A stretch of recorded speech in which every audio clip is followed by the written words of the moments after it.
Let's talk about the big media freakout this week, though, firing on all cylinders.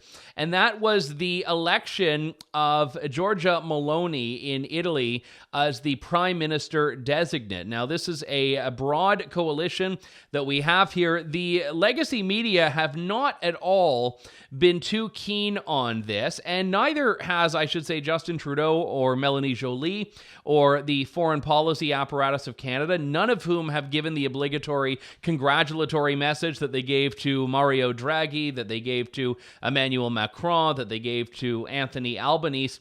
But there's been a particularly bizarre mainstream media take that's like trying to weave this into a weird global and Canadian context. I was having trouble following this one, Harris, and maybe you can make some sense of it. Well, right. So what they're trying to do here, and what we've seen from a couple of other legacy media sources this week, is to try and take the election of Giorgia Meloni and what we're seeing in Iran, for example, with the protests, the protests against the mandatory hijab there.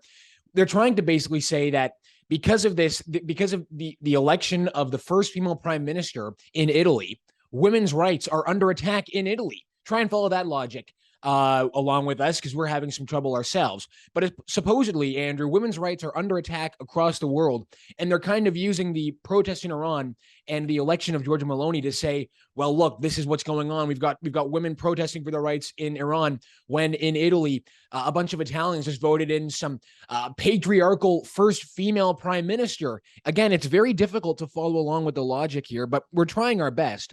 And then on top of that, Andrew, what they're trying to do, what we've seen from a lot of legacy media sources, is to say, actually, the protests in Iran are, you can almost compare the struggles that the women are facing in Iran to what is going on in Quebec with Bill C-21. So again, we've got this one article from the Toronto Star where this columnist is trying to mix all three together. She's trying to basically say that the election of Giorgia Meloni spells, danger for women's rights in Italy, again, which is hilarious. And then, the protests in Iran for women's freedom can be equated somehow to the protests in Quebec against Bill C-21, which is about basically saying if you work in the public service, you can't have religious attire on. I'm not going to defend Bill C-21. I don't personally agree with it. But again, the idea that we can compare the two together is ridiculous. And then, of course, to add on top of that, this idea, Andrew, that Giorgia Meloni's election upholds the patriarchy in Italy, in Europe.